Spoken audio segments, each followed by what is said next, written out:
আল্লাহ পাক যেদিন রহমত সৃষ্টি করেছেন সেই দিন থেকে আল্লাহ তাআলা 100 ভাগ রহমত সৃষ্টি করেছেন। আল্লাহ তাআলা নিজের জন্য ফায়ুমসিকু ইনদাহু 99 রহমান, আল্লাহ পাক নিজের মধ্যে 99 ভাগ রহমত বরাদ্দ রেখেছেন এবং সারা পৃথিবীর মখলুকের মধ্যে আল্লাহ তাআলা 1 ভাগ রহমত বন্টন করেছেন। নবীজি বলেন ওই 1 ভাগ রহমতের প্রভাবের কারণে চতুষ্পদ জন্তুগুলো তার সন্তানকে মহব্বত করে, মানুষ তার সন্তানকে মহব্বত করে, মানুষ তার বন্ধুর প্রতি সদয় হয়ে যায়, সহমর্মী হয়ে যায়, মানুষ তার ক্লাসমেট এবং মানুষ তার কলিগের ব্যাপারে সমবেদনা জ্ঞাপনকারী হয়ে যায়, দায়বদ্ধতার বেড়া জালে আবদ্ধ হয়ে যায়, একটা সমাজবদ্ধতার মধ্যে ঢুকে যায়, প্রত্যেকেই দায়বদ্ধতা বুঝে নেয়, প্রত্যেকেই অন্যের প্রতি দুর্বল হয়ে যায়। ওই 1 ভাগ রহমতের কোটি কোটি ভাগের 1 ভাগের মালিক হওয়ার কারণে আল্লাহ বলেন, জেনে রাখো বান্দা বান্দি, আমি আল্লাহ কিন্তু 99 ভাগ রহমতের মালিক। আমি যেই দিন রহমতের দরজা খুলে দিব তুমি নিরাশ হয়ে যেও না, নিরাশ হয়ে যেও না, নিরাশ হয়ে যেও না। সারা পৃথিবীর সবগুলো মানুষকে যদি আমি দয়া করি, আমার রহমতের ভান্ডার থেকে সামান্য পরিমাণও কমবে না। আমার পরিচয় আমি কি? আমার পরিচয় বুঝি তুমি পাও না? আল্লাহ বলছেন ওয়াফি আনফুসিকুম, তোমার মধ্যে আমার পরিচয় আছে। আফালা তুবসিরুন, তুমি কি দেখো না? তোমরা কি দেখো না? তোমাদের মধ্যে আল্লাহর পরিচয় আছে। শুধু শুধু এই আলম নয়, তুমি নিজে একটা আলম, আমি নিজেও একটা আলম। শুধু দুনিয়াটাই আলম নয়, শুধু দুনিয়াটাই জগৎ নয়, একজন মানুষই যেন একটা জগৎ। এই জগতের মধ্যে যা আছে, মানুষ নামী প্রাণীর মধ্যেও আল্লাহ পুরা জগৎ ঢুকায় দিয়েছেন। সুবহানাল্লাহ, মানুষ নামক প্রাণীর মধ্যে পুরা জগৎ আল্লাহ তাআলা ঢুকায় দিয়েছেন। কেমনে ঢুকলো? বলে এই পৃথিবীর মধ্যে কোন জিনিস আছে যেটা মানুষের মধ্যে নাই? মাত্র 3.5 হাত বডির মধ্যে সব কিছুর একটা নমুনা আল্লাহ তাআলা রেখে দিয়েছেন। মানুষ নিজেও একটা আলম, নিজেও একটা জগৎ। এই জগতের মধ্যে সব কিছু পাওয়া যায়। এই জগতের মধ্যে মানুষ নামক 3.5 হাত বডির এই জগতের মধ্যে আল্লাহর নমুনাও পাওয়া যায়, মখলুকেরও নমুনা পাওয়া যায়। সুবহানাল্লাহ বলেন। খালিকের নমুনা পাওয়া যায়, মখলুকেরও নমুনা পাওয়া যায়। বলে মখলুকের নমুনা কেমনে পাওয়া যায়? বলে এই পৃথিবীর মখলুক, এক মখলুকের নাম আসমান, আরেক মখলুকের নাম জমিন। মানুষের 3.5 হাত বডির মধ্যে আসমানও আছে, জমিনও আছে। সুবহানাল্লাহ। মানুষ তো মাটির তৈরি, জমিন মানুষের শরীরের মধ্যে আছে, আসমানও আছে। মানুষের মাথাটা তার বডির জন্য আসমানের মতো। সুবহানাল্লাহ, সবকিছুই তার মধ্যে বিদ্যমান। আল্লাহ তাআলা এই পৃথিবীর মধ্যে সূর্য সৃষ্টি করেছেন, চন্দ্র সৃষ্টি করেছেন। আল্লাহ তাআলা মানুষের মধ্যেও 2টা চোখ দিয়েছেন। সুবহানাল্লাহ, ওটা অটোমেটিক চলে, কোনোদিন চার্জ দিতে হয় না। দিয়েছেন কোনোদিন চার্জ? কোনোদিন চার্জ দেওয়া না, এমনিতেই চলমান। সুবহানাল্লাহ, ব্যাটারি কোনোদিন ক্ষয়ও হয় না। আল্লাহ তাআলা সব দিয়েছেন। ফেরাউন বলেছে, মুসা কালিমুল্লাহ আলাইহিস সালাতু ওয়াস সালাম যখন ফেরাউনের কাছে দাওয়াত দিলেন, আল্লাহ তাআলাকে রব মানো, রব্বুল আলামিনকে রব মানো, যিনি বিশ্ব জগতের প্রতিপালক, ওনাকে রব মানো। ফেরাউন মুসা আলাইহিস সালাতু ওয়াস সালামকে প্রশ্ন করল, ওয়ামা রব্বুল আলামিন, রব্বুল আলামিনকে একটু পরিচয় দাও। সুবহানাল্লাহ। আল্লাহ বলছেন সমস্ত প্রশংসা আল্লাহর, যিনি রব্বুল আলামিন, সারা বিশ্ব জগতের প্রতিপালক। বিশ্ব জগতের প্রতিপালক আল্লাহকে ওনার পরিচয় কি? মুসা কালিমুল্লাহ আলাইহিস সালাতু ওয়াস সালাম রব্বুল আলামিনের ব্যাখ্যা দিলেন। কালা রব্বুস সামাওয়াতি ওয়াল আরদি ওয়া মা বাইনাহুমা ইন কুনতুম মুকিনিন। আল্লাহ নবী মুসা কালিমুল্লাহ আলাইহিস সালাতু ওয়াস সালাম রব্বুল আলামিনের তাফসীর করলেন, রব্বুল আলামিনের ব্যাখ্যা দিলেন। কালা রব্বুস সামাওয়াতি ওয়াল আরদ, রব্বুল আলামিনকে যিনি আসমানের রব, যিনি জমিনের রব, এবং আসমান আর জমিনের মধ্যবর্তী যা কিছু আছে সব কিছুর রব যিনি, সেই রবের নাম হচ্ছে রব্বুল আলামিন। সুবহানাল্লাহ, ইনি রব্বুল আলামিন। এখন উনি যেহেতু রব্বুল আলামিন, তো এই রব্বুল আলামিনের একটা নমুনা মাত্র 3.5 হাত বডির মানুষের ভিতরেই আল্লাহ তাআলা দান করেছেন। সুবহানাল্লাহ, পুরো দুনিয়ার নমুনা মানুষের 3.5 হাত বডির ভিতরে আছে। এই জমিনের মধ্যে মাটি আছে, মানুষের শরীরও তো মাটির তৈরি। মানুষ যদি 1 দিন 2 দিন 3 দিন গোসল করে না, আর পুরো শরীর যদি সুটকোট দ্বারা আবৃত থাকে, তাহলে গোসলে গেলে একটু ঢলা দিলেই কালো কালো ময়লা বের হয়। আচ্ছা, ময়লা তো বাহির থেকে তার শরীরে ঢোকার কোনো সুযোগই ছিল না, তাহলে এই ময়লা বের হলো কোথা থেকে? বলে মানুষের শরীরের মধ্যে জন্মগতভাবেই আল্লাহ মাটির উপাদান রেখেছেন। সুবহানাল্লাহ, মানুষের শরীরের মধ্যে আগুন আছে, মানুষের শরীরের মধ্যে আল্লাহ তাআলা বাতাস রেখেছেন, মানুষের শরীরের মধ্যে আল্লাহ তাআলা মাটি রেখেছেন, মানুষের শরীরের মধ্যে আল্লাহ তাআলা পানি রেখেছেন। কোন জিনিসটা মানুষের শরীরে নাই? সব মখলুকই তো মানুষের শরীরে আছে। এই পৃথিবীর মখলুকের নাম করুক নদ নদী। আল্লাহ রাব্বুল আলামিন মানুষের শরীরের মধ্যে নদ নদী সৃষ্টি করেছেন। এমন নদী আছে, এমন সাগর আছে, দুনিয়ার সাগর শুকিয়ে যেতে পারে, কিন্তু মানুষের শরীরের মধ্যে রাখা সাগর জীবনেও শুকাবে না। মানুষের যে মুখ আছে, এই মুখের ভিতরে রোজা মাসেও থুতু মিলেনি না, অতই না, কোনো পানি টানি তো পান করে, এরপরেও থু করলে থুতু আয়নি, কেমনে আসে? বলে এটা এমন একটা সাগর, যেই সাগর কখনো শুকায় না।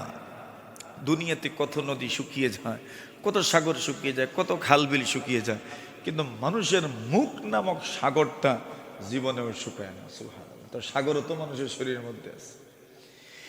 এই দুনিয়াতে কিছু পানি আছে, নদীর পানি, কিছু পানি আছে ঝর্ণার পানি, কিছু পানি আছে খালের পানি, বিলের পানি। মানুষের শরীরের মধ্যে আল্লাহ তাআলা এতগুলো রগ দিয়েছেন, ওই রগগুলো পৃথিবীর বাঁকে বাঁকে প্রবাহিত নদীর মতো। সুবহানাল্লাহ, যে নদী দিয়ে পানি প্রবাহিত হয় আর মানুষের রগ দিয়ে রক্ত চলাচল করে। সুবহানাল্লাহ, এগুলো আল্লাহ তাআলা সুন্দর করে সৃষ্টি করে রাখছেন মানুষের শরীরের মধ্যে বিদ্যমান। এই পৃথিবীর মধ্যে পাহাড় আছে, মানুষের শরীরেও কি আছে ভাই? পাহাড় আছে। ওয়াল জিবালা আওতাদা, আল্লাহ বলেন, তখন নবীজি এই পৃথিবী যখন আমি সৃষ্টি করেছি, পানির উপরে পুরা পৃথিবী যখন সৃষ্টি করলাম, সুরমা নদী তো আছেই, এই নদীর উপরে যে নৌকা চলাচল করে, ওই নৌকার মধ্যে স্থিতিশীলতা নাই, এই জন্য খুঁটি মেরে রাখতে হয়। কেন স্থিতিশীলতা রাখার জন্য খুঁটি মারতে হয়? যদি আপনি খুঁটিবিহীন রেখে দেন, তবে পানির ঢেউ আপনার নৌকাকে আর আপনার কাছে রাখবে না, অনেক দূরে নিয়ে যাবে। আল্লাহর হাবিব বলেন, ওয়া কানা আরশুহু আলাল মা, আল্লাহর আরশটাও পানির উপরে, পুরোটা জমিনও পানির উপরে। এই জন্য যত নলকূপ আছে, নলকূপগুলো কিন্তু গভীরেই থাকে। যত গভীরে যাবেন তত ভালো পানি আপনি পাবেন, তত বেশি পানির লেয়ার আপনি পাবেন। এর মানে হলো পুরোটা জমিন যেন পানির উপরে। সুবহানাল্লাহ, আচ্ছা, পানির উপরে যে জিনিস থাকে ওটা কি স্থিতিশীল থাকে নাকি নড়াচড়া করে? নড়াচড়া করে। এজন্য এই পৃথিবীর নিচে যেহেতু পানি, তবে ওই পৃথিবীটাকে স্থিতিশীল করার জন্য তো প্যারাক মারা দরকার, একটা খুঁটির দরকার। আল্লাহ খুঁটি মারছেন কি দিয়ে? ওয়াল জিবালা আওতাদা, আল্লাহ বলেন, নবীজি গো, ওই অস্থিতিশীল পৃথিবীটাকে স্থিতিশীল করার জন্য আমি পাহাড়ের মাধ্যমে পৃথিবীতে প্যারাক মারলাম। সুবহানাল্লাহ, পাহাড় দিয়ে পৃথিবীর মধ্যে প্যারাক মেরেছি। এই জন্য দেখবেন এক এক জায়গায় এক এক রঙের পাহাড় দেখা যায়, এক এক জায়গায় এক এক ডিজাইনের পাহাড় দেখা যায়, এক এক জায়গায় এক এক সাইজের পাহাড় দেখা যায়। কখনো কখনো দেখবেন একই জায়গায় বিভিন্ন সাইজের পাহাড়। কেন? মিস্ত্রিকে, জোরে বলেন, পৃথিবী নামক এই মখলুকের মিস্ত্রিকে আল্লাহ তাআলা। তো মিস্ত্রি না জানেন সোফার কোন দিকে লোহা মারতে হবে, ওটা কার জানা আছে? মিস্ত্রির জানা আছে, আপনার জ্ঞানে ধরবে না। মিস্ত্রি জানেন কোন জায়গায় কত ইঞ্চি লোহা লাগবে আর কোন জায়গায় কোন দিক থেকে লোহা মারতে হবে, ওটা কার জানা আছে? মিস্ত্রির জানা আছে। তো পৃথিবী যেহেতু সৃষ্টি করেছেন আল্লাহ, এজন্য কোন কোন জায়গায় কোন কোন আপনার পয়েন্টে কোন কোন জোড়ায় পাহাড় দিয়ে পেরাক মারতে হবে, কোন জায়গায় কত ইঞ্চি পাহাড় দিতে হবে, কোন জায়গায় কত চৌড়া পাহাড় দিতে হবে, কোন জায়গায় লম্বা পাহাড় দিতে হবে, কোন জায়গায় গুল পাহাড় দিতে হবে, ওইটা কার জানা আছে? আল্লাহর। এই জন্য আপনি ভাববেন সব পাহাড় কি শ্রীমঙ্গলে দেওয়ার দরকার? আপনার মনে হবে সব পাহাড় কি জাফলংয়ে দেওয়ার দরকার? সব পাহাড় কি মেঘালয়ে দেওয়ার দরকার? আপনি ভাববেন সব পাহাড় কি কানাইঘাটের দোনায় দেওয়া দরকার? তা আপনার জ্ঞান এটা ধরবে না। কিন্তু যিনি জমিন সৃষ্টি করেছেন উনি না জানেন কোন জায়গায় জয়েন, কোন জায়গায় আপনার পাহাড় দিতে হবে, কোন জায়গায় আপনার ফেরাক মারতে হবে, এটা কার জানা আছে? আল্লাহর জানা আছে। এই জন্য দেখা যায় এই দুনিয়াতে কত রকমের পাহাড় আল্লাহ তাআলা সৃষ্টি করেছেন, এক এক জায়গায় এক এক রকমের পাহাড়। তো মানুষও তো এমন এক সিস্টেম যে এই সৃষ্টির মধ্যেও লড়া ছড়ার ক্ষমতা তো ছিল, কিন্তু কোনো কাজ করার মতো ক্ষমতা আল্লাহ ওই শরীরের মধ্যে প্রথমে দেন নাই। এই শরীর ছিল শুধু গোশতের টুকরা। আচ্ছা, গোশতের টুকরা দেখছেন তো, ওটা শুধু নড়াচড়া করে, সোজা করে দাঁড়াইতেও পারে না। হাড্ডি যদি না থাকে তাহলে গোশত সোজা হয়ে দাঁড়ায় না। গোশত তো এদিক সেদিক শুধু ঘোরাঘুরি করে, এদিক সেদিক যাওয়া আসা করে, এক জায়গায় স্থিতিশীল থাকতে পারে না। আপনার আমার শরীরেও তো আল্লাহ তাআলা শুধু গোশত বানায় রাখছেন। এরপর ওই শরীরকে কাজে লাগানোর জন্য আল্লাহ তাআলা এই শরীরের মধ্যে হাড্ডি দিলেন। সুবহানাল্লাহ। এখন হাড্ডি দেওয়ার কারণে এই আঙ্গুল তোলা যায়, মাতুন না আপনারা? এই আঙ্গুল উঠেনি। এখন যদি গোশত থাকতো শুধু, তো কেমনে উঠেছেন? এখন তো এই আঙ্গুল দিয়ে এমনি দিতেও পারেন, কারণ চিমটাও দিতে পারেন। যদি হাড্ডি থাকতো না তো চিমটা কেমনে দিতে আসলেন? আল্লাহ তাআলা হাড্ডি দিচ্ছে কেন? যাতে করে এই গোশতের মধ্যে স্থিতিশীলতা আসে। তো পৃথিবীর স্থিতিশীলতার জন্য পাহাড়, আর মানুষের শরীরে গোশতের স্থিতিশীলতার জন্য আল্লাহ তাআলা হাড্ডি সৃষ্টি করেছেন। ফাকাসাউনাল ইযাবা লাহমা। এবার প্রশ্ন থাকতে পারে, তো হাড্ডি এমনি থাকলেই তো চলতো? বলেন না, হাড্ডির উপরে আল্লাহ তাআলা গোশত দিয়ে রাখছেন যাতে করে মাঝে মধ্যে ঠেস টুস লাগলে গোশতের উপর দিয়ে যাইতো। দেখেন না, যেখান দিয়ে বসতে হয় ওই জায়গাতে হাড্ডি নাই, ওইখানে যদি হাড্ডি থাকতো তো বসতেন কেমনে? বলেন। আল্লাহ তাআলা কোন জায়গায় দিতে হবে এটা আল্লাহ জানেন, এই জন্য ওই জায়গাতে হাড্ডি টাড্ডি দেননি, তো বসাই তো মুশকিল ছিল। দেখছেন নি, ওই জায়গাতে গোশত বেশি আর সামনের দিকে হাড্ডি বেশি। যখন অন্ধকার রাত্রে বাড়িতে হাঁটেন তখন সামনের হাড্ডিটা যখন আপনার পালঙ্গে লাগে, কেমন লাগে? আরে জান বারোয় মানে। এজন্য বিজ্ঞজনরা বলেন অন্ধকার রাত্রে হাঁটতে হলে পিছন দিকে হাঁটো। কোন দিকে? পিছন দিকে। তো মাঝে মধ্যে পালঙ্গে লাগলে কোন জায়গায় লাগবো? গোশত লাগবো, যেমন কষ্ট হবে না। তো দেখেন আল্লাহ তাআলা হাড্ডি সৃষ্টি করেছেন কেন? যাতে করে এই হাড্ডির মাধ্যমে মানুষের শরীরের মধ্যে স্থিতিশীলতা আসে। এই পাহাড়গুলো একদম চুলা পাহাড় না, ওই পাহাড়ের মধ্যে আল্লাহ তাআলা অনেক খনিজ সম্পদ আল্লাহ তাআলা রাখছেন। সুবহানাল্লাহ। কোনো জায়গায় উপরে বালু রাখছেন, কোনোটায় পাথর রাখছেন, কোনোটায় বিভিন্ন মাখলুক আল্লাহ তাআলা গাছ রেখেছেন, গৃহ আপনার বিভিন্ন গাছ, তরু লতা পাতা কত কিছু যে রাখছেন এর উপরে দিয়ে রাখছেন, যাতে করে মানুষ এর মাধ্যমে উপকৃত হতে পারে। এই দুনিয়াতে মানুষের শরীরে হাড্ডিগুলো সব সমান না, কোনোটা লম্বা হাড্ডি, কোনোটা ছোট হাড্ডি, কোনোটা সোজা, কোনোটা বাঁকা, কত জাতের হাড় মানুষের শরীরে আছে। পাহাড়ের যত প্রকার আছে মানুষের শরীরে হাড্ডির মধ্যে আল্লাহ এতগুলো প্রকার রাখছেন। সুবহানাল্লাহ। মানে এই দুনিয়ার পাহাড়ের নমুনা মানুষের শরীরের মধ্যে বিদ্যমান।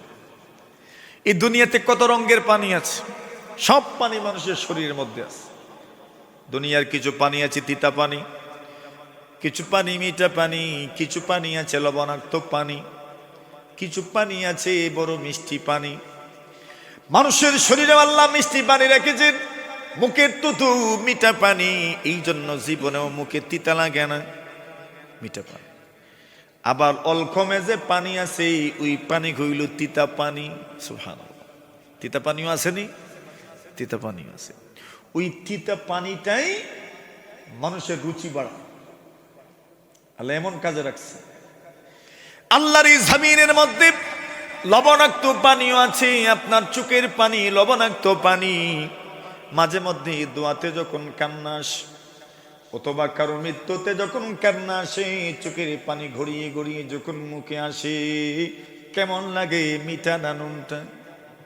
নুনটা পানি। তো নুনটা পানিও মানুষের শরীরে আছে। তো সাগরের পানি তো নুনটাও থাকে। তো কি নাই আপনার শরীরের মধ্যে? বলে আল্লাহর জমিনে কত মাখলুক আছে, মানুষের শরীরেও মাখলুক আসেনি। বলে চুলের ভিতর খুঁজলে কত উকুন হওয়া যাইব, ঠিক না? জঙ্গলে তো বাঘই থাকে, তো আছে তো। শুধু জঙ্গলে না, ডাক্তারেরা বলেন মানুষের শরীরের ভিতরে রক্ত চলাচলের জন্য, রক্ত চলাচল সক্রিয় রাখার জন্য বিভিন্ন মাখলুক আল্লাহ রেখেছেন। ওই মাখলুক যদি বের হয়ে যায়, মানুষের শরীরে রক্ত চলাচল বন্ধ হয়ে যায়। কত মাখলুক আল্লাহ মানুষের শরীর দিয়ে রাখছে। কি নাই? এই জমিনের কিছু পানি গরম পানি, কিছু ঠান্ডা পানি। মানুষের শরীরে তো সব পানি আছে না? নাই? গরম পানিও আসেনি, গরম পানিও আছে, পাক পানিও আছে, না পাক পানিও আছে, সব আছে। আল্লাহর জমিনে বাতাস আছে, মানুষের শরীরে বাতাস নেই। ফু দেয় মানুষ, বাতাস ইট বাহির করে। তো জমিনের বাতাস কোথাও ঠান্ডা বাতাস, কোথাও গরম বাতাস। বলে আপনার মুখের ভিতরেই সব ক্যারিশমাস। ফু দিবেন, ঠান্ডা বাতাস বের হবে, হা করবেন, গরম বাতাস বের হবে। সুবহানাল্লাহ। কি নাই আপনার শরীরে? এই জমিনে যা আছে সব আপনার শরীরের মধ্যে বিদ্যমান। তো মানুষ নিজে এক আলম। আলহামদুলিল্লাহ রাব্বিল আলামিন। সমস্ত প্রশংসা আল্লাহ, আল্লাহকে, যিনি রব্বুল আলামিন, পুরো জগতের প্রতিপালক, সারা জগতের প্রতিপালক। মানুষ নিজেই একটা জগৎ। জগৎ কার নাম? মা ইউলামু বিহি, যার মাধ্যমে অজানা জিনিস জানা যায় তাকে আলম বলে। তো মানুষের মাধ্যমেও আল্লাহ চেনা যায়, এই জগতের মাধ্যমে আল্লাহ চেনা যায়। মা ইউলামু বিহি সানি, যার মাধ্যমে রব চেনা যায়, যার মাধ্যমে আল্লাহ চেনা যায়, এটা কি আলম বলে? তো এই জগতের মাধ্যমে আল্লাহ চেনা যায়। শুধু জগতের মাধ্যমে না, মানুষের মাধ্যমেও কারে চেনা যায়? আল্লাহ চেনা যায়। আলহামদুলিল্লাহ রাব্বিল আলামিন, যিনি বিশ্ব জগতের প্রতিপালক। সারা পৃথিবীর মানুষকে আল্লাহ পাক এই পৃথিবীর মানুষের পালন কর্তা, যিনি পৃথিবীর মানুষকে লালন পালন করেন, পৃথিবীর মানুষের সব প্রয়োজন আল্লাহ তাআলা সমাধান করেন। এই জমিনের মধ্যে যত মাখলুক আছে এই সব মাখলুকের প্রয়োজন আল্লাহ সমাধান করেন। আল্লাহ বলছেন আলামিন, সারা পৃথিবীর, সারা জগতের সব মাখলুকের প্রতিপালক আল্লাহ। কত জগৎ দুনিয়ার জমিনের মধ্যে আছে। উলামায়ে কেরাম বলেন, কেউ তো বলেন এই পৃথিবীর মধ্যে 40,000 জগৎ আছে, আর সেই 40,000 জগতের মধ্য থেকে একটা জগৎ হলো দুনিয়া। সুবহানাল্লাহ। এর মানে ওই দুনিয়া ছাড়া আরো অনেকগুলো জগৎ এই আল্লাহর জমিনের মধ্যে বিদ্যমান। এটা তো একটা জগৎ, আরো অনেক জগৎ আছে। কেউ তো বলছেন প্রায় 80,000 জগৎ বিদ্যমান। সুবহানাল্লাহ। এই সারা জগতের প্রতিপালক আল্লাহ তাআলা। এর একটা ছোট্ট উদাহরণ যদি দেওয়া যায় তাহলে বুঝবেন। এই জমিনের মধ্যে শুষ্ক স্থানে মাটির উপরে যত মখলুক আছে, পানির মধ্যে আল্লাহ তাআলা এই রকম এবং এর চেয়ে আরো দুর্লভ মখলুক আল্লাহ তাআলা পানির মধ্যে সৃষ্টি করে রাখছে। যত মখলুক শুষ্ক স্থানে আছে, জলে স্থলে আছে, এত মখলুক আল্লাহ জলের মধ্যেও সৃষ্টি করে রাখছে। এত মখলুক আল্লাহর জলের মধ্যে আছে, পানির মধ্যে আছে, সেটা আরো কত যে জগৎ এখানে বিদ্যমান, ওটার কোনো হিসাব নাই। আল্লাহ বলছেন, আল্লাহকে চেনো তুমি? রব্বিল আলামিন। শুধু মানুষের প্রতিপালক নয়, এই জমিনে শুধু গরুর প্রতিপালক নয়, শুধু ছাগলের প্রতিপালক নয়, শুধু উটের প্রতিপালক নয়, শুধু মহিষের প্রতিপালক নয়, যেগুলো দেখা যায় সেই সমস্ত জগতেরও প্রতিপালক। যেই জগৎগুলো দেখা যায় না সেই জগতেরও প্রতিপালক হচ্ছেন কে? আল্লাহ তাআলা। আলহামদুলিল্লাহ রাব্বিল আলামিন। সমস্ত প্রশংসা আল্লাহ তাআলা। কিসের বিনিময়ে? আল্লাহর নিয়ামত আছে, আল্লাহ তাআলার অবদান আছে, আল্লাহ তাআলা আমাদের পালন করতাম। আল্লাযী খালাকাকা ফাসাওয়াকা ফাআদালাক ফি আইয়ি সূরাতিন মা শাআ রাক্কাবাক। আল্লাহর কত নিয়ামত আছে দুনিয়ার কোনো মানুষ গণে শেষ করতে পারবে না। আল্লাহ নিজেই বলছেন ইন তাউদ্দু নি'মাতাল্লাহি লা তুহসুহা। আল্লাহর এত নিয়ামত আছে যদি গণনা করো, গণনা করলেও শেষ করা যাবে যাবে না। আচ্ছা, এতগুলো নিয়ামত কেমনে শেষ করবেন? আচ্ছা, কিছু নিয়ামতের কথা ভুলি। আল্লাহ তাআলার কিছু নিয়ামত তো এমন আছে যে নিয়ামত সার্বজনীন। যে নিয়ামত কি? সার্বজনীন। এখানে আল্লাহ তাআলা কোনো ধরনের কমতি রাখেন নাই। আবার ওই নিয়ামতগুলো দুনিয়ার কোনো মানুষের মালিকানায় ওদের নেই। যেমন সূর্য। সূর্য কার দান? কার দেওয়া নিয়ামত? ওটা কার মালিকানায়? যদি আমার আপনার কারো মালিকানায় থাকতো বা দুনিয়ার কোনো পরাশক্তির মালিকানায় থাকতো, তাহলে আমেরিকা কইতো রাশিয়ার আর সূর্যের আলো দেখাইতাম না। রাশিয়ার মালিকানায় থাকলে বলতো আমেরিকাকে সূর্যের আলো দেখাবো না। মানে এগুলো এমন নিয়ামত যেগুলো নিয়ামতে আম্মা, ব্যাপক নিয়ামত, সবার জন্য সমান। এজন্য আল্লাহ তাআলা এগুলোকে কারো মালিকানার অধীনে রাখেন নাই। সবগুলো কার মালিকানায়? কার মালিকানায়? আল্লাহ তাআলার মালিকানায়। আচ্ছা, আল্লাহ তাআলার মালিকানায় চন্দ্র কার মালিকানায়? চন্দ্রের আলো এর মাধ্যমে শুধু মুসলমানরাই উপকৃত হয়। যারা আল্লাহ মানেন তারাই উপকৃত হয়, যারা আল্লাহ মানে না তারাও উপকৃত হয়। তারাও উপকৃত হয়। সব কিছুর মালিকানা কার? আল্লাহ তাআলার। এই দুনিয়াতে সাগর আছে, নদ নদী আছে, এই সাগরগুলোর মালিকানা কার? আল্লাহ তাআলা। দেখছেননি যার দেশের সীমানায় কোনো সাগর পড়ে, এরা এই জায়গাতেও কাউকে ঢুকতে হলে অনুমতি নিত, ঠিক না? এখন যদি কেউ এই সাগর খনন করত তো কি মনে করে এখানে কাউকে ঢুকতে দিত? কাউকে ঢুকতেই দিত না। আল্লাহ তাআলা নিজে সাগর সৃষ্টি করেছেন, নদ নদী সৃষ্টি করেছেন। আল্লাহ তাআলা এগুলোর মালিকানা ওনার নিয়ন্ত্রণে। কিন্তু সাময়িক সময়ের জন্য দেশভিত্তিক দেশ ভাগের কারণে, ভৌগোলিক সীমারেখার কারণে সামান্য একটা দেশের রাষ্ট্রপ্রধানরা যখন সাগরের অথবা নদীর কিছু অংশের মালিকানা তার দেশের ভিতরে দিয়ে প্রবাহিত হওয়ার কারণে কিছু অংশের যখন মালিকানা প্রতিষ্ঠিত হয়, তখনই তাদের হম্বি থম্বি দেখলে বোঝা যায় যদি এরা পুরা মালিকানা পেত তাহলে কি যে করতো, ঠিক না বেটি? ৩১টা চুক্তির জন্য বাংলাদেশের মানুষ প্রতি বছরই চিল্লাইতে থাকে, কিন্তু তিস্তার ন্যায্য অধিকার ভারত আমাদেরকে বুঝিয়ে দেয় না। অথচ তিস্তা আমাদের দেশেও তো প্রবাহিত। মাতুন্না বুঝছেন? এখন যদি এই দুনিয়ার এই সমস্ত জিনিসের মালিকানা দুনিয়ার কোনো মানুষের নিয়ন্ত্রণে থাকতো, কোনো দেশের নিয়ন্ত্রণে থাকতো, তো দেশের অবস্থাটা কেমন হইতো? আল্লাহর বাতাস কার নিয়ন্ত্রণে? আল্লাহর নিয়ন্ত্রণে। যদি মানুষের নিয়ন্ত্রণে না, আগুন মানুষের নিয়ন্ত্রণে না, আল্লাহর নিয়ন্ত্রণে। গ্যাস কার নিয়ন্ত্রণে? আল্লাহর নিয়ন্ত্রণে। মানুষের যাও কিছু উঠায়, এরাও দেখছেন নি ঘুষ টুস দিলে গ্যাস ট্যাস বন্টন করেন না, গ্যাস ওই দেয় না, ঠিক না? এখন কিন্তু এটা মূল নিয়ন্ত্রণ কার হাতে? আল্লাহর হাতে। খনিজ সম্পদ মূল নিয়ন্ত্রণ কার হাতে? আল্লাহর হাতে। মাটির নিয়ন্ত্রণ আল্লাহর হাতে। যদি মাটির নিয়ন্ত্রণ আমাদের হাতে থাকতো তাহলে আল্লাহর জমিনের উপর কেউ সহজভাবে চলাফেরা করতে পারতো না। এক কিয়ার জায়গার মালিকানা থাকার পরে কারো মস্ত রাস্তা মনে করেন এইদিকেই যাচ্ছে, আটকায় রাখে, ঠিক না? স্বাভাবিকভাবেই অনেক মানুষ এরকম করবে। কেন করছে ওইদিকে আমরা গেলাম না, যৌক্তিক কারণ থাকতেও পারে, কিন্তু আটকায় রাখে যে এটা তো সঠিক। অথচ সাময়িক সময়ের মালিকানা থাকা সত্ত্বে কিন্তু আল্লাহ তাআলা এই সবগুলোর মালিক নিজের মিল্কিয়তের মধ্যে মালিকানাধীন রেখেছেন, যাতে করে সব মানুষ সমানভাবে উপকৃত হতে পারে। সুবহানাল্লাহ। এটা কার দয়া? জোরে বলেন। আল্লাহ তাআলা আমাদেরকে লালন পালন করেন। এটা কেন? এটা আল্লাহর দয়ার বহিঃপ্রকাশ। কার বহিঃপ্রকাশ? আল্লাহর দয়ার বহিঃপ্রকাশ। ওই আল্লাহ এরপরেই নিজের পরিচয় দিচ্ছেন, আর রহমানির রহিম। আল্লাহ বলেন এই পৃথিবীর তো মাখলুক এতগুলো জগতের প্রতিপালন আমি করি কেন করি? আল্লাহ বলছেন আর রহমানির রহিম, শুধুমাত্র আমার দয়ার কারণে, আমার দয়ার মায়ার কারণে, আমার অনুগ্রহের কারণে আমি পুরা পৃথিবীর প্রতিপালন করি।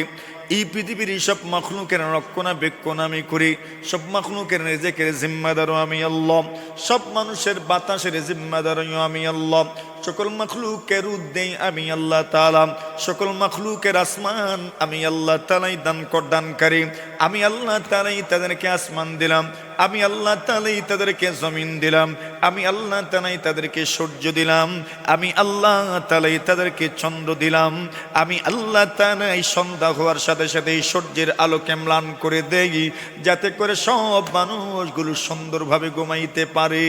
সুবহানাল্লাহ। সুবে সাদিকের পর থেকে সূর্য উঠায়া দেই, যাতে করে সব মানুষ তার জীবিকা নির্বাহ করতে পারে। সুবহানাল্লাহ। কার নিয়ন্ত্রণে? আল্লাহ বলছেন আর রহমানির রহিম, আল্লাহ হচ্ছেন যিনি দয়ালু, যিনি মেহেরবান, যিনি সবচেয়ে বড় দয়ালু, অপরিসীম দয়ার অধিকারী, যিনি যার মায়ার কোনো শেষ নেই, যার দয়ার কোনো শেষ নেই। আমি সেই আল্লাহ, সেই আল্লাহর প্রশংসা। এখানে আল্লাহ তাআলার দুইটা গুণ উল্লেখ করা হয়েছে, একটা হচ্ছে আর রহমান, আর একটা হচ্ছে আর রহিম। এই দুইটা শব্দ কাছাকাছি শব্দ, কিন্তু অর্থের দিক থেকে একটু বেশ কম আছে। দুটো শব্দই রহমত শব্দ থেকে এই দুইটি শব্দ আপনার আমাদের সামনে এই আকার ধারণ করেছে, যেটা আমরা দেখছি। একটা আর রহমান আর একটা আর রহিম, এই দুইটার মূল ধাতু যেটা এই শব্দের সাথেও আমাদের পরিচয় আছে, সেই শব্দ হচ্ছে রহমত। সেই শব্দ কি? রহমত। রহমত চিনি নি আমরা? রহমত, রহমত, রহমত মানে দয়া, আর ওই দয়ার থেকে আর রহমান, ওই দয়ার থেকে আর রহিম। দুটো শব্দ রহমত থেকেই আমরা পেয়েছি। একটা শব্দ হচ্ছে আর রহমান, আর একটা শব্দ হচ্ছে আর রহিম। আল্লাহর দুইটা গুণের একটা গুণ হলো রহমান, আর একটা গুণ হলো কি? রহিম। দুনিয়ার মানুষ একটা সময় রহমান চিনত না। হুদাইবিয়ার সন্ধি যখন হচ্ছিল, হুদাইবিয়ার সন্ধিতে রাসূল আকরাম সাল্লাল্লাহু আলাইহি ওয়াসাল্লাম রাদিয়াল্লাহু তাআলা কি বললেন? আলী তুমি লেখো বিসমিল্লাহির রহমানির রহিম। মক্কার মুশরিকেরা বলে, ওগো মুহাম্মদ, আম্মার রহমান ফালা নাদ্রি, রহমান কি আমরা তো চিনি না, আমরা তো জানি না, এই জন্য রহমান শব্দ আপনি লিখবেন না। আল্লাহর হাবিব সাল্লাল্লাহু আলাইহি ওয়াসাল্লাম বলেন, তবে আমি কি লিখবো বলো? মক্কার বেঈমানরা বলে, লিখেন বিসমিকাল্লাহুম্মা। যেভাবে মক্কার মানুষ আগে লিখতো বিসমিকাল্লাহুম্মা, বিসমিকা আল্লাহুম্মা। রহমান নাম তারা চিনে না, রহিম নাম তারা জানে না। আল্লাহর নবীজি বলেন, যে আল্লাহকে তোমরা আল্লাহ নামে চিনো, এই আল্লাহর একটা গুণ হচ্ছে রহমান, সেই আল্লাহর একটা গুণ হচ্ছে রহিম। মক্কার মুশরিকরা বলে, আমরা যা চিনি তাই লিখবেন, যা চিনি তাই লিখবেন, অন্য কিছু লেখার দরকার নাই। রহমান চিনি না, রহিমও চিনি না, এই জন্য রহমান রহিম লিখতে পারবেন না। আল্লাহ বলেন, ওগো নবীজি, এই মানুষগুলো যখন আমাকে রহমান নামে চিনল না, রহিম নামে চিনল না, এই জন্য নেন, আমি আল্লাহ নিজের পরিচয় হিসাবে কোরআনে মাজিদের একটা সূরা নাজিল করলাম, যে সূরার মধ্যে আমার পরিচয় উল্লেখ করলাম, আর রহমান আল্লামাল কুরআন। সুবহানাল্লাহ। এই সূরা শুরুই করছেন আল্লাহ রহমান শব্দ দিয়ে, যাতে করে মক্কার মানুষ যারা রহমান চিনত না, রহিম চিনত না, এদের যেন খণ্ডন হয়ে যায়। তোমরা রহমান চিনো না, আমাকে রহমান বলতে রাজি না, যাও আমি আমার পরিচয় দিলাম, আর রহমান আল্লামাল কুরআন, আমি আল্লাহকে চিনো, আমি হচ্ছে রহমান। সুবহানাল্লাহ। তো রহমান এবং রহিম, আল্লাহ তাআলা রহমান, আল্লাহ তাআলা রহিম। আল বালিগু ফি রাহমাতিহি, যার রহমতের কোনো শেষ নাই। আল্লাহ তাআলা রহমান রহিম বলতে এখানে কি বোঝানো হয়েছে? এমন দয়ালু, এমন মেহেরবান, যিনি জীবনেও তার দয়া আর মেহেরবানির কোনো বিনিময় গ্রহণ করেন। অর্থ বুঝে আসছে যে আল্লাহ দয়ালু, আল্লাহ মেহেরবান। কি বলে? আল্লাহ এমন দয়ালু, এমন মেহেরবান, যিনি তার দয়ার মেহেরবানির বিনিময়ে কোনোদিন গ্রহণ করেন নাই। এই দুনিয়াতে আপনিও দয়া করেন, আপনিও মেহেরবানি করেন, কিন্তু আপনি আমি, আপনার আমার দয়া মেহেরবানির বিনিময় গ্রহণ করে নেই। বলে হুজুর নেই না তো, বিনিময় তো গ্রহণ করি না। বলে এরপরে একটা বিনিময় নেন। বিনিময়টা কি? মনে করেন কোনো গরিব মানুষকে আপনি সহযোগিতা করলেন, তো আপনি কোনো বিনিময় তো আনলেন না, দেখা যাচ্ছে কোনো বিনিময় আপনি নেন নাই, এমনি দিলেনই শুধু। এখন বলেন দিলেন কেন? বলে দুঃখ লাগছে। কি লাগছে? তো দুঃখ তো দূর করলেন। বুঝাইতে পারছি না মনে হয়? আপনি যে একজন গরিব মানুষকে দিলেন, কেন দিলেন? দুঃখ লাগছে, তার অবস্থা দেখে কি লাগছে? কষ্ট লাগছে। তো দেওয়ার মাধ্যমে আপনি কি করলেন? আপনার মনের কষ্টটা কি করলেন? তো বিনিময় তো একটা পেয়ে গেলেন। কিন্তু আল্লাহ তাআলা এতটুকু বিনিময় গ্রহণ করেন না। আর রহমানির রহিম, যিনি দয়ালু, যিনি মেহেরবান, বলে যার দয়া আর মেহেরবানির কোনো বিনিময় উনি গ্রহণ করেন না। আপনি আমি আপনার আমার দয়া বিনিময়ের, দয়া এবং অনুগ্রহের বিনিময়ে কোনো না কোনোভাবে গ্রহণ করে নেই।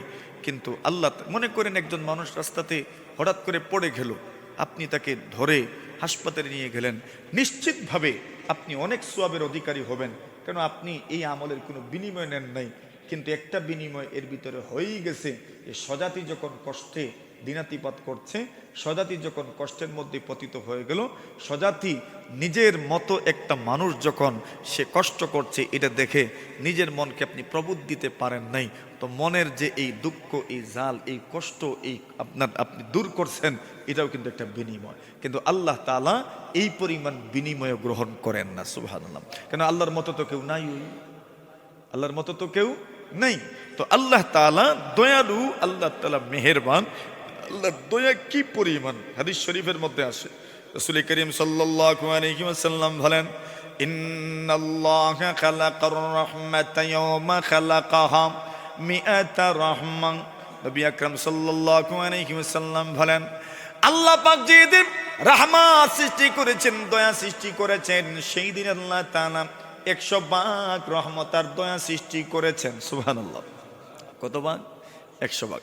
এই 100 ভাগের মধ্য থেকে নবী আকরাম সাল্লাল্লাহু আলাইহি ওয়াসাল্লাম বলেন, আল্লাহ তাআলা যে 100 ভাগ রহমত আর দয়া সৃষ্টি করেছেন, সেই 100 ভাগ রহমত আর দয়ার মধ্য থেকে আল্লাহ তাআলা নিজের জন্য 99 ভাগ দয়ার রহমত বরাদ্দ করে রেখেছেন।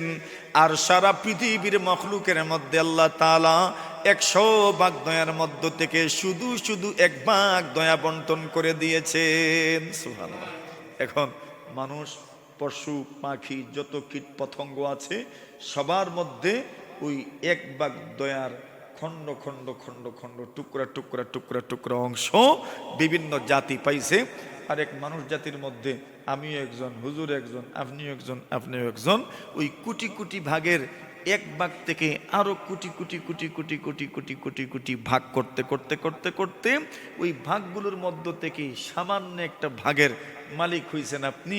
এখন দেখেন, আপনার ভিতরে যদি এই পরিমাণ দয়া হয়, তাহলে আল্লাহ নিজের জন্য বরাদ্দ রাখছেন কত ভাগ? 99 ভাগ। এবার বলেন ওই রবের দয়ার পরিমাণ কি? সুবহানাল্লাহ। নবীজি বলেন, ইন্নাল্লাহা খালাকার রাহমাতা ইয়াওমা খালাকাহা মিআতা রাহমা। আল্লাহ পাক যেদিন রহমত সৃষ্টি করেছেন, সেই দিন থেকে আল্লাহ তাআলা 100 ভাগ রহমত সৃষ্টি করেছেন। আল্লাহ তাআলা নিজের জন্য ফায়ুমসিকু ইনদাহু 99 রাহমা। আল্লাহ পাক নিজের মধ্যে 99 ভাগ রহমত বরাদ্দ রেখেছেন, এবং সারা পৃথিবীর মখলুকের মধ্যে আল্লাহ তাআলা 1 ভাগ রহমত বন্টন করেছেন।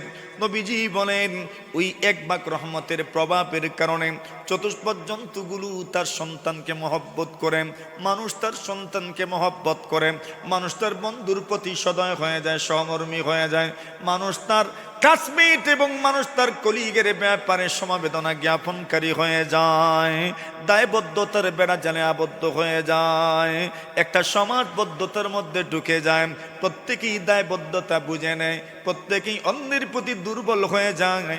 ওই 1 ভাগ রহমতের কোটি কোটি ভাগের 1 ভাগের মালিক হওয়ার কারণে আল্লাহ বলেন, জেনে রাখো বান্দা বান্দি, আমি আল্লাহ কিন্তু 99 ভাগ রহমতের মালিক। আমি যেই দিন রহমতের দরজা খুলে দিব, তুমি নিরাশ হয়ে যেও না, নিরাশ হয়ে যেও না, নিরাশ হয়ে যেও না। সারা পৃথিবীর সবগুলো মানুষকে যদি আমি দয়া করি, আমার রহমতের ভান্ডার থেকে সামান্য পরিমাণও কমবে না। আমার দয়া এই পরিমাণ। তো আল্লাহ বলছেন আর রহমান আর রাহিম। আল্লাহ তাআলা রহমান, আল্লাহ তাআলা দয়ালু। আল্লাহ তাআলা এই সারা জগতের প্রতিপালন কেন করছেন? বলে আল্লাহর দয়ার কারণে, আল্লাহর মায়ার কারণে, আল্লাহর রহমতের কারণে সারা দুনিয়ার মাখলুকের প্রতিপালন করছেন, যার কারণেই আল্লাহ তাআলা এই দুনিয়াতে হিন্দু মুসলিম আল্লাহকে মানে না মানে আস্তিক নাস্তিক নির্বিশেষে সকলকে আল্লাহ তাআলা এই দুনিয়াতে রিজেকের ব্যবস্থা করে দিয়েছেন। আর রহমানির রহিম, নবী আকরাম সাল্লাল্লাহু আলাইহি ওয়াসাল্লাম বলেন, ইন্নাল্লাহা কাতাবা কিতাবান, আল্লাহ পাক পৃথিবী যখন সৃষ্টি করলেন, লাম্মা কাদাল্লাহুল খালক, আল্লাহ যখন পুরো পৃথিবী সৃষ্টি করে ফেললেন, কাতাবা কিতাবান ইনদাহু ফাওকাল আরশ, আল্লাহ তাআলা একটা কিতাব রচনা করলেন, লিখলেন। ওই কিতাব দুনিয়ার কোন নবী রাসূলকে আল্লাহ দেন নাই, দুনিয়ার কোন নবী রাসূলের কাছে আল্লাহ এই কিতাব প্রেরণ করেন নাই। ওই কিতাবটা শুধু শুধু আল্লাহর কাছে লেখা আছে, দুনিয়ার কোন নবী রাসূলকে আল্লাহ ওই কিতাব পাঠান নাই। সেই কিতাবের মধ্যে একটা বাক্য লেখা আছে, ইন্না রাহমাতি সাবাকাত গাযাবি। আল্লাহর হাবিব বলেন, আল্লাহ তাআলা ওই কিতাবের মধ্যে লিখে রেখেছেন, আমার রহমত, আমার দয়া, আমার গুসা আর ক্রোধ আর রাগের চাইতে 1000 গুণ বেশি। ইন্না রাহমাতি সাবাকাত গাযাবি, আমার গুসা, আমার ক্রোধ, আমার রাগ আমার রহমতের চেয়ে অনেক কম, আমার গুসা, আমার রাগ এর চাইতে আমার দয়া 1000 গুণ বেশি। সুবহানাল্লাহ। আল্লাহ বলছেন আর রহমান আর রহিম, আল্লাহ দয়ালু, আল্লাহ মেহেরবান। আর রহমান আর রহিম, আর রহমান এমন এক গুণবাচক আল্লাহর নাম যে শব্দ অন্যান্য মাখলুকের ব্যাপারে ব্যবহৃত হয় না। রাহিম যদিও অন্যান্য মাখলুকের ব্যাপারে, নবীজির ক্ষেত্রে রাহিম শব্দ ব্যবহৃত হয়েছে, কিন্তু রহমান শব্দ, আল্লাহ শব্দ যেমন আল্লাহ ছাড়া কারো ব্যাপারে ব্যবহার করা যায় না, রহমান শব্দ আল্লাহর সাথেই ব্যবহৃত হয়, সাধারণত অন্য কারোর সাথে রহমান শব্দ যুক্ত করা হয় না। আল্লাহ রহমান, আল্লাহ রাহিম।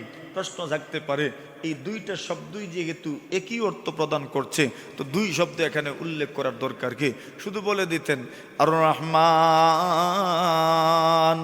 বাস হয়ে যেত। অথবা শুধু বলতেন আর রহিম, হয়ে যেত।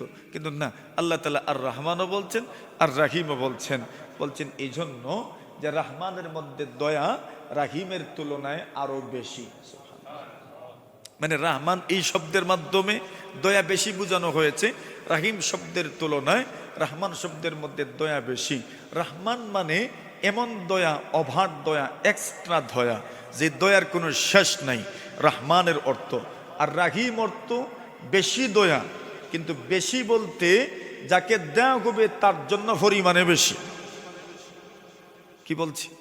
যাকে দেওয়া হবে তার জন্য পরিমাণে বেশি। মনে করেন যে কোনো একটা জিনিস বন্টন করবেন, এখন বন্টন করছেন, সকলকে দেওয়া হচ্ছে না। মনে করেন ত্রাণ দিবেন, মানে রমজানের ইফতারির প্যাকেট দিবেন, রমজানের ফুড প্যাক দিবেন, বা ঈদের উপহার দিবেন, তো কি সকলকে দিবেন? গরিবকে দিবেন?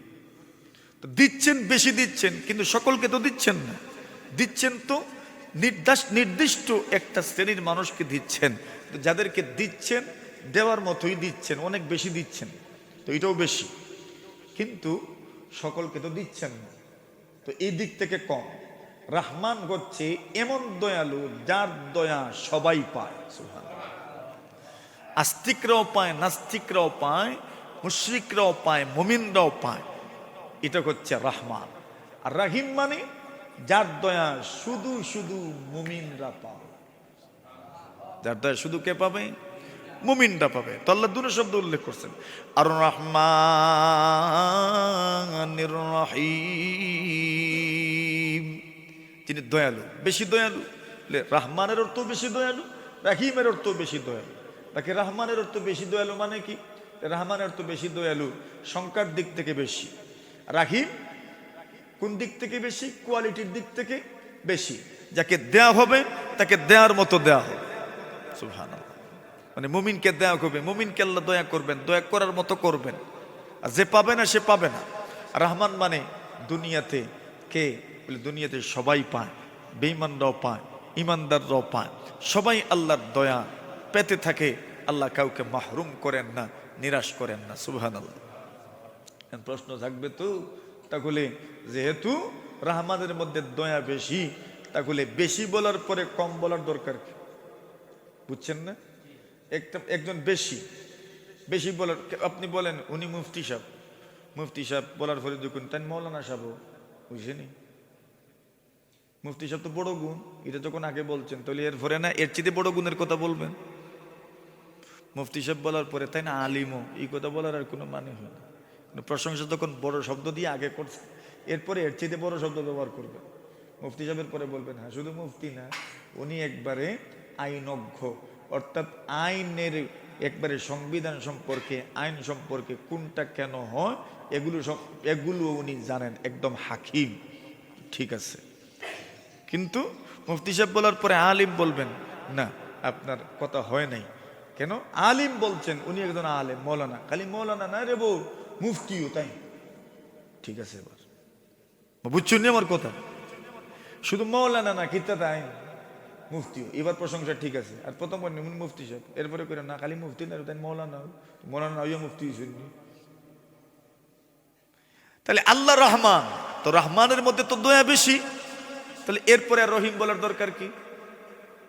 এভাবে বলার দরকার ছিল আর রাহিম আর রহমান, তাহলে বোঝা যেত রহিমের মধ্যে, রহিমের চাইতে তো রহমানে দয়া বেশি, তো প্রথমে কমের কথা উল্লেখ করলেন, এরপরে বেশির কথা উল্লেখ করলেন। কিন্তু আল্লাহ করছেন ঠিক এর উল্টা, আর রহমান আর রহিম। কেন করলেন এরকম? আমি শাস্ত্রীয় তাফসীর করব না, এখন করছিও না, মোটামুটি যেগুলো বুঝেন আপনারা সেগুলো বলছি। তো এই ক্ষেত্রেও আমি যেটা আপনারা সহজে বুঝবেন ওই কথাটাই বলবো। বাকি যেটা উলামায়ে কেরাম বলছেন, মুফাসসিরিনে কেরাম বলছেন যে আয়াতের শেষ মিলানোর জন্য এরকম, ওই ব্যাখ্যাতে আমি যাব না। সহজ যে কথাটা আপনাদেরকে বুঝাইতে চাই সেটা হচ্ছে, আর রহমান শব্দের রাব্বিল আলামিন, যিনি সারা দুনিয়ার সব জগতের প্রতিপালক, যিনি দয়ালু, যিনি মেহেরবান। মনে মনে প্রশ্ন থাকতে পারে তাহলে আর চিন্তা কি, পরকালেও তো আমরা পার পেয়ে যাব। আল্লাহ যেহেতু দুনিয়াতেও আমাদেরকে বঞ্চিত করেন নাই, তো পরকালেও তো আমাদেরকে কি করবেন না, বঞ্চিত করবেন না। আল্লাহ বলছেন না, দুনিয়ার জন্য তো আল্লাহ রহমান সবাই পাবে, কিন্তু পরকালের জন্য আল্লাহ রাহিম সবাই পাবে না, মুমিনরাই পাবে। সুবহানাল্লাহ। পরকালে কারা পাবে? শুধু মুমিনরাই পাবে। দুনিয়াতে সবাই পাবে, কিন্তু পরকালে সবাই পাবে না। পরকালে শুধু কারা পাবে? মুমিনরাই পাবে। আল্লাহর দয়া শুধু মুমিনরাই পাবে। এজন্য আল্লাহ প্রথমে রহমান বলছেন, যে রহমান কেন বলে, দুনিয়া তো আগে আর পরকাল তো পরে।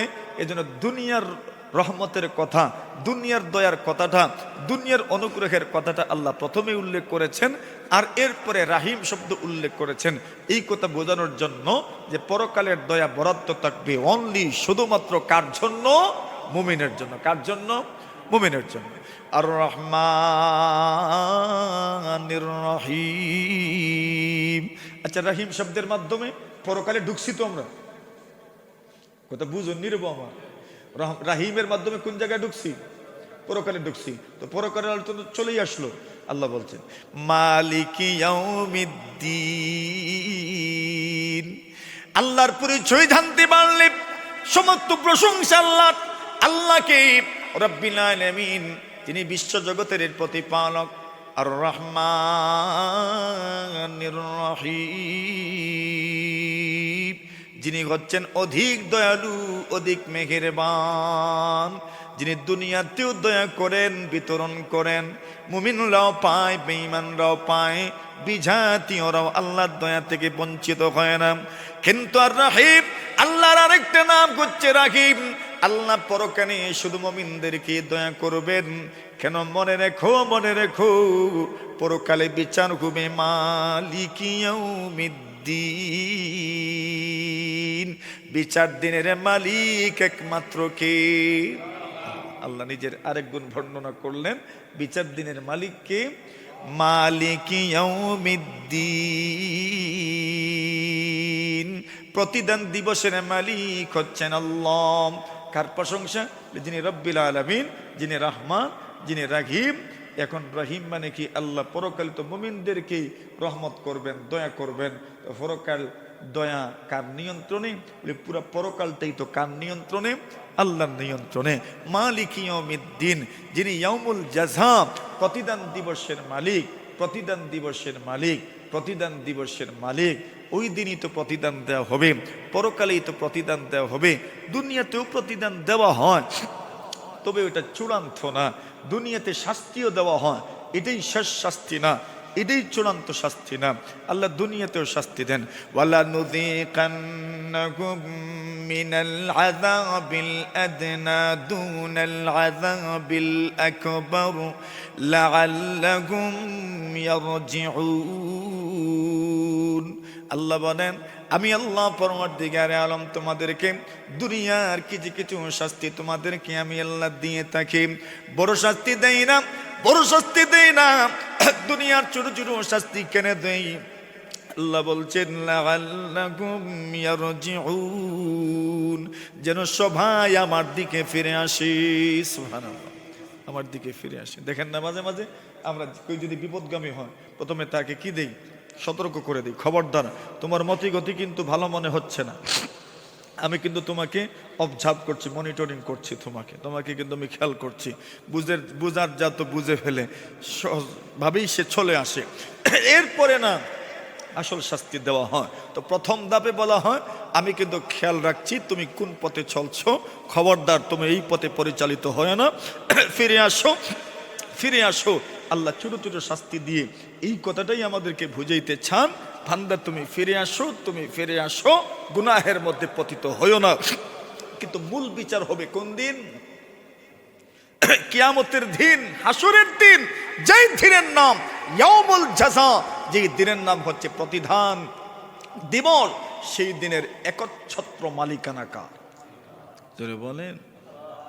আল্লাহ ওই দিন বলবেন, লিমানিল মুলকুল ইয়াউম, ওই দিনের মালিক কি? কেউ জবাব দিবে না, কেউ জবাব দিবে না। আল্লাহ নিজে বলবেন, লিল্লাহিল ওয়াহিদিল কাহার, ওই দিনের একচ্ছত্র মালিকানা কার? আল্লাহ। দুনিয়ার মালিকানা তো মানুষেরও আছে, কোনো মানুষ তো কোনো জমিনের মালিক। আমরা তো দুনিয়াতে বিচার আচরণ করি, কিন্তু কিয়ামতের দিন বিচার কে করবেন? না আমরা করব? আমরা কোনো বিচার করতে পারবো না, শুধু বিচার করবেন কে? আল্লাহ। আল্লাহ বলছেন, ওয়ামা আদরাকা মা ইয়াউমুদ্দিন, সুম্মা মা আদরাকা মা ইয়াউমুদ্দিন, ইয়াউমা লা তামলিকু নাফসুন লিনাফসিন শাইআ ওয়াল আমরু ইয়াউমা ইযিল লিল্লাহ। আল্লাহ বলছেন, ওই দিন কোনো মানুষ কোনো মানুষের কোনো কাজে আসবে না। আল্লাহ বলছেন, হে রাসূল, আপনাকে পরকাল কে ছিনাবে? কোন জিনিস আপনাকে পরকাল ছিনাবে? আল্লাহ আবার প্রশ্ন করছেন, সুম্মা মা আদরাকা মা ইয়াউমুদ্দিন, আবারও বলছি, বলো দেখি তোমাকে পরকাল কে ছিনাবে? আল্লাহ বলছেন, কেউ তোমাকে পরকাল ছিনাতে পারবে না। পরকালের পরিচয় আমি দিচ্ছি, ইয়াউমা লা তামলিকু নাফসুন লিনাফসিন শাইআ, দুনিয়ার কেউ কারু সামান্য কিছুর ক্ষমতা রাখবে না। আল আমরু ইয়াউমা ইযিন লিল্লাহ, সম্পূর্ণ বিষয় ন্যস্ত থাকবে কার উপর? আল্লাহর উপর। লিমানিল মুলকুল ইয়াউম আইনাল মুতাকাব্বিরুন আইনাল জাব্বারুন আইনা মুলুকুল আরদ। আল্লাহ সেই দিন মানুষকে ডাকবেন আর জিজ্ঞাসা করবেন, কই রে ও দুনিয়ার অধিপতিরা, সমাজপতিরা, রাষ্ট্রনায়করা, প্রেসিডেন্টরা, প্রধানমন্ত্রীরা কোথায়? আসো না, আজকে আমি ঘোষণা করছি, লিমানিল মুলকুল ইয়াউম, আজকের দিনের রাজত্ব কার? এমনিতে তো দুনিয়ার রাজত্বও তো কার? আল্লাহ তাআলার রাজত্ব। বাকি দুনিয়াতে সাময়িক সময়ের জন্য তো আমিও কিছু জিনিসের মালিক, আপনিও তো কিছু জিনিসের মালিক, আপনিও এক টুকরো জমিনের মালিক, আপনিও একটা গাড়ির মালিক, আপনি মেম্বার অথবা কাউন্সিলর অথবা চেয়ারম্যান অথবা আপনি মেয়র অথবা আপনি এমপি, মন্ত্রী, উপজেলা অথবা জেলা, যে কোনো একটা সেক্টরে থাকার কারণে আপনার হাতেও তো কিছু ক্ষমতা আছে। তো দুনিয়াতে যদিও সম্পূর্ণ ক্ষমতা আল্লাহর, কিন্তু বাহ্যিক দৃষ্টিতে সাময়িক সময়ের জন্য, কিছু সময়ের জন্য হলেও তো ক্ষমতা মানুষের হাতেও কিছু না কিছু থাকে। তো আল্লাহ বলছেন যে এই দুনিয়ারও মালিক যেমন আল্লাহ, কিন্তু পরকালে তো এই সাময়িক ক্ষমতাও মানুষের হাতে থাকবে না, থাকবে একমাত্র কার হাতে? আল্লাহর হাতে। ওই আল্লাহ পরিচয় দিলেন মালিক ইয়াউমিদ্দিন। এতক্ষণের পরিচয়ে আল্লাহ চিনা গেল কি না? আল্লাহ ছিনা গেল। আল্লাহ প্রথমে বলছেন আলহামদুলিল্লাহ, সমস্ত প্রশংসা কার? আল্লাহর। আল্লাহ আল্লাহ সমস্ত প্রশংসা আল্লাহ তাআলার। বুঝে যাচ্ছে যেমন কেমন অজানা মনে হচ্ছে, আরে কথা বলেন, সমস্ত প্রশংসা কার? আল্লাহ। বাস অজানার মতো মনে হচ্ছে। আল্লাহকে বলে রব্বিল আলামিন, যিনি বিশ্বজগতের প্রতিপালক। আচ্ছা, বিশ্বজগতের প্রতিপালন যে উনি করছেন, কেন করছেন? বলে উনি তো দয়ালু, উনি মেহেরবান, এজন্যই করছেন, দয়ার কারণে করছেন। আচ্ছা, তো বলো না, আর একটু পরিচয় বলো। তো বলছেন মালিক ইয়াউমিদ্দিন, যিনি বিচার দিনের মালিক। সুবহানাল্লাহ। এতক্ষণ ক্লিয়ার হয় নাই উনি কে। বিচার দিনের মালিক বলার সঙ্গে সঙ্গেই পরিষ্কার হয়ে গেছে উনি কে। আল্লাহ ছাড়া আর কেউ নয়। দুনিয়াতে তো আমিও কিছু কিছু মানুষকে তো লালন পালন করি, আমার সন্তানকে তো আমি লালন পালন করি। তো মনে হতে পারে আচ্ছা, লালন পালনে তো আমিও মোটামুটি শরিক আছি, অংশীদার আছি, দয়ার ক্ষেত্রে আমিও তো অংশীদার আছি। কিন্তু বিচার দিনের মালিক এই ক্ষেত্রে কি অংশীদারিত্ব আছে? একমাত্র কে? তো আল্লাহ চিনা গেল কি না? আল্লাহ চিনা গেল। তো যখন চিনে ফেলেছেন, এইবার আর অজানা তো রইল না। এখন আর আপনি বলারও দরকার নাই, এখন তুমিতেই চলে আসেন। সুবহানাল্লাহ। কোথায় চলে আসেন? আরে তুমি কি, তুমি আপনি সম্বোধন করেন। এতক্ষণ তো মনে হচ্ছে অজানা, বলছি উনার, ওনার, উনি, উনি, উনার মানে কি বোঝা যাচ্ছে কি না? পরিচিত না, অপরিচিত, অজানা। উনার, তার, তার বলতে কি? তার বলে তার, তার মানে বোঝা যাচ্ছে কাউকে সম্বোধন করলাম। তো এতক্ষণ পর্যন্ত যেন আল্লাহ অপরিচিত ছিলেন। মালিক ইয়াউমিদ্দিন বলার সঙ্গে সঙ্গে আল্লাহর পরিচয় সামনে চলে আসলো। এখন কি আর পর্দা থাকতো মাঝখানে? উড়ে নিতাম আপনারা, পর্দা থাকতো না, উঠতো? উঠতো। এখন সরাসরি কথাবার্তা হবে। সুবহানাল্লাহ। এখন কি হবে? কেমনে? আপনি আমি, আপনি আমি, আপনি আপনি আমি মানে কি? সরাসরি, সরাসরি। ওই আল্লাহর বান্দা বলেন ইয়াকা না'বুদু ওয়া ইয়াকা নাস্তাঈন। আল্লাহর বান্দা বলে আল্লাহ, আমরা তোমারই ইবাদত করি। সুবহানাল্লাহ। কোন জায়গায় চলে আসলাম আমরা? আমি আর তুমির মধ্যে চলে আসলাম, আমরা আর তোমার মধ্যে চলে আসলাম। এতক্ষণ ছিলাম উনি, যিনি, তিনি। উনি, যিনি, তিনি বলতে দূর দূর মনে হচ্ছে। এখন তো পরিচয় এসে গেল। এখন আর উনি নাই, যিনি নাই, তিনি নাই, এখন সরাসরি তুমি আর আমি। সুবহানাল্লাহ। সরাসরি তুমি আর আমি। ইয়াকা না'বুদু ওয়া ইয়াকা নাস্তাঈন। বান্দা বলে আল্লাহ, আমরা সকলে মিলে তোমারই ইবাদত করি। তোমারই ইবাদত করি আমরা, তোমার কাছেই আমরা সাহায্য চাই। সুবহানাল্লাহ। এই কথা বলে আমরা ইখলাস ফিল ইবাদা, ইবাদতের ক্ষেত্রে আমাদের নিরলস এবং একনিষ্ঠতা প্রকাশ করলাম। এবং ওয়া ইয়াকা নাস্তাঈন, ইস্তেনাতের ক্ষেত্রে আমরা যে ইখলাস অর্থাৎ একনিষ্ঠতা আছে, আল্লাহর কাছেই সাহায্য চাই, এই বিষয়টা ক্লিয়ার করলাম। তো কিছু পেতে হলে তো কিছু দিতে হয়, কিছু পেতে হলে কিছু দিতে হয়। কমপক্ষে শ্রদ্ধাটুকু যদি না থাকে তাহলে কিছু পাবেন তো? কিছু পাবেন না। শ্রদ্ধাটুকু তো থাকতে হবে।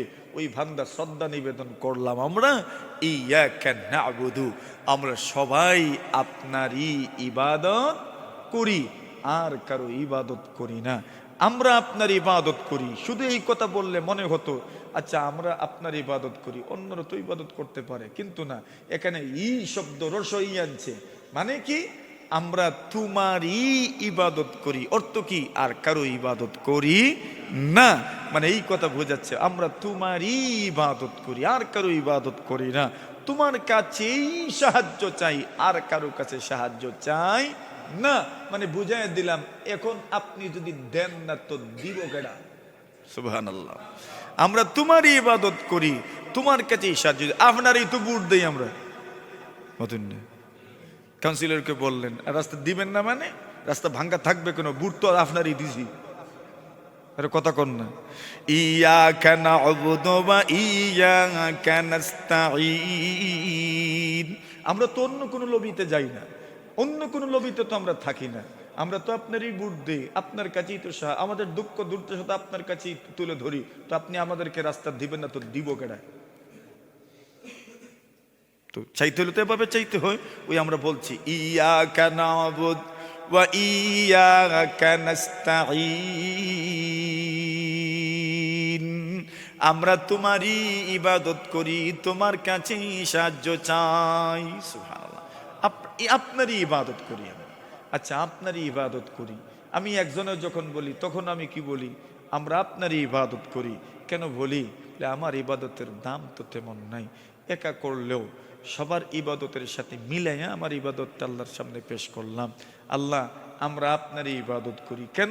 আমি যখন একা একা নামাজ পড়ছি, দুনিয়ার কোথাও না কোথাও অন্য কেউ তো ওই সময় নামাজ পড়ছে। সব দেশে তো এক টাইমে নামাজ হয় না। আমি যখন নামাজ পড়ছি অন্য টাইমে, এই টাইমেও তো দুনিয়ার কোথাও না কোথাও তো কেউ সিজদা করছে আল্লাহ তাআলাকে। আমি বললাম, আল্লাহ, দুনিয়ার যেখানে ইবাদত হচ্ছে এদের ইবাদতের সাথে মিলাইয়া শারপিংয়ের মানুষের ইবাদতের সাথে তো মিলাইতে পারলাম না, জামাতে শরীক হইতে পারি নাই। তো দুনিয়ার যেখানে ইবাদত হচ্ছে এদের ইবাদতের সাথে মিলাইয়া আমার ইবাদতটা আপনার কাছে পেশ করলাম। ওই বান্দা বলে, আমরা আপনার ইবাদত করি। এখন ইবাদত কেন করব? ইবাদতের মূল মাকসাদ কি? ইবাদতের অর্থ কি? সাহায্য কি চাইলাম আল্লাহর কাছে? আল্লাহর কাছে যে সাহায্য চাইলাম, দোয়া চাইলাম, দোয়াটা কি? দোয়া আসছে পরে, ইহদিনাস সিরাতাল মুস্তাকিম, সরল সহজ পথ আমাদেরকে দেখান। এই সরল পথের পরিচয় আমরা জানবো। আল্লাহ সহজ পথের পরিচয় কি দিয়েছেন, এবং সহজ পথের পরিচয় দুই দিক থেকে জানা হবে, ইতিবাচক দিক থেকে, নেতিবাচক দিক থেকে, পজিটিভ নেগেটিভ দুনো দিক থেকে আমরা সরল সহজ পথের কথা জানবো। এরপরে আগামীকাল শেষ মোনাজাত হবে, দোয়া হবে ইনশাআল্লাহুল আজিজ।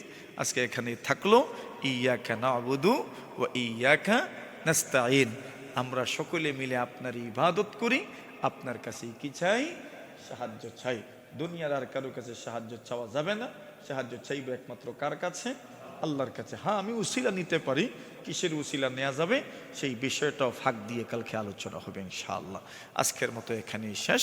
ওয়া আখিরু দাওয়ানা আনিল হামদুলিল্লাহি রাব্বিল আলামিন। রব্বুল আলামিন আল্লাহ, আপনার কিছু প্রিয় মানুষদের নিয়ে, উলামায়ে কেরাম খল্লয়া, মুরব্বী সাহাব খল্লয়া, নওজওয়ান খল্লয়া, আল্লাহ দিনদার মুত্তাকি পরহেজগার হল, সারাদিন রোজা রাখা মানুষ, লম্বা সময় তারাবির নামাজ পড়নে বলা মানুষ, এমন আল্লাহর ওলি হলে লইয়া দুটাইছি আমরা জীবনের সমস্ত গুনাহ খাতারে মাফ ফরমাও রব্বুল আমিন। আল্লাহ, রমজান মাসে তো দোয়া কবুল হয় রে বলবো, কিন্তু দোয়া কেমনে করা লাগে আমরা তো জানি না মালিক। কিভাবে কিশোরে আমি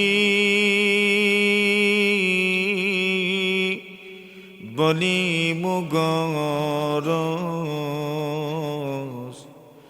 রীতিনীতি নাহি জানি করিতে আরজ, যেভাবে মকবুল হয় আরো জয়ামরার, সে মতে তৌফিক দাও আল্লাহ দোয়া করিবা। রব্বুল আমিন। আল্লাহ, মায়ার মানুষ লইয়া তুঠাইছি রে বামালি, মেহেরবানি করো আর আমরার সব মূর্তি গান অকলরে মাফ করি দাও। আয় রব্বুল আমিন। আল্লাহ, ইয়াত্রা ফর কত মানুষ কবর ঘুমাই রইছে ওই নোমালি, জানি না রে বা খার মা নাই, খার বাবা নাই, খার বোন নাই, খার বাগনি নাই, বাতিজা বাতিজি নাই, খার বাই নাই, বোন নাই। আল্লাহ, প্রত্যেকের কবর রে জান্নাতের বাগান বানাও। কত মানুষ এমন আছে আল্লাহ যারা লাগি দোয়া করনে वाला মানুষ নাই। আল্লাহ, এই বেফানা করলে আপনার হাওয়ালা করলাম। আল্লাহ, তাদের কবর রহমতের জরি বর্ষণ ফরমাও। ও রব্বুল আমিন। মালিক, আমরা একদিন দুনিয়া থেকে যাইব, আমরা দেশে কবর দাবন হয়ে যাইব। আমরা লাগিয়ে দোয়া করনে वाला মানুষ তৈরি করে দিও। হে রব্বুল আলামিন আল্লাহ রমজান মাস সারাদিন রোজা রাখিয়া লম্বা নামাজ পড়িয়া আপনার বান্দা সকল বই রইছেন। হে আল্লাহ বাড়ির যাওয়ার পরে আইসন কোরআনের মহব্বত লইয়া তাফসীরের মহব্বত লই খেউরিরে শূন্যতে খালিয়াতে ফিরাইয়া দিও না। যাবার সময় ঘোষণা করি দে যাওরে তোমরা আমার কাছে যা চাইছো আমি তোমরা তা দান করলাম। কত মানুষে মন খুলিয়া দিল খুলিয়া আপনার কাছে মনের দুঃখ বেদনা খোল হইতে আসো। আমরা খান্দার তাকিয়া ও কেউ জানি না রে আল্লাহ। ও মালিক রহম করু, প্রত্যেকের মনের দুঃখ বেদনারে আপনি দূর ফরমাও রব্বুল আলামিন আল্লাহ। আমরা অনেক বিমার কুল বাড়িতে আসুন, আমরা অনেক মা অসুস্থ, অনেক আব্বা অসুস্থ। আল্লাহ মা বাপ যখন অসুস্থ হয়ে যায় অনেকের কাছে মা বাপ বুঝার মতো মনে হয়, কিন্তু আওয়াজ হল গরল লাগি কত বরকতি আওয়াজ কেউ জানে না। মা বাপ দুনিয়াত না থাকলে বোঝা যায় মা বাবার আওয়াজ কত বরকত। আমরার মুরব্বী হল যারা জীবিত আসুন সুস্থ করিয়ে দেও, সুস্থতার সাথে নেক হায়াত দরাজ ফরমাও রব্বুল আলামিন আল্লাহ। এলাকাবাসী যুবক হল মুরব্বী হল বড় আগ্রহ করছে তাফসীর মাহফিলের আয়োজন করছেন আল্লাহ। ও মালিক কোরআন যেমন মহান আল্লাহ দুনিয়া আখিরাত সবরে ইজ্জতওয়ালা বানাই দেও। এই মুহূর্তে লক্ষ্য করে দুরূদ সালাম সোনার মদিনাতে আমরা নাম ধরে ধরে পৌঁছাই নবীজির ওসিলায় আমরা দুয়ারে কবুল মঞ্জুর ফরমাও। ওয়াসাল্লাল্লাহু তাআলা আলা খাইরি খালকিহি মুহাম্মাদিন ওয়া আলিহি ওয়া সাহবিহি আজমাইন। আমিন আমিন বিরহমাতিকা ইয়া আরহামার রাহিমিন।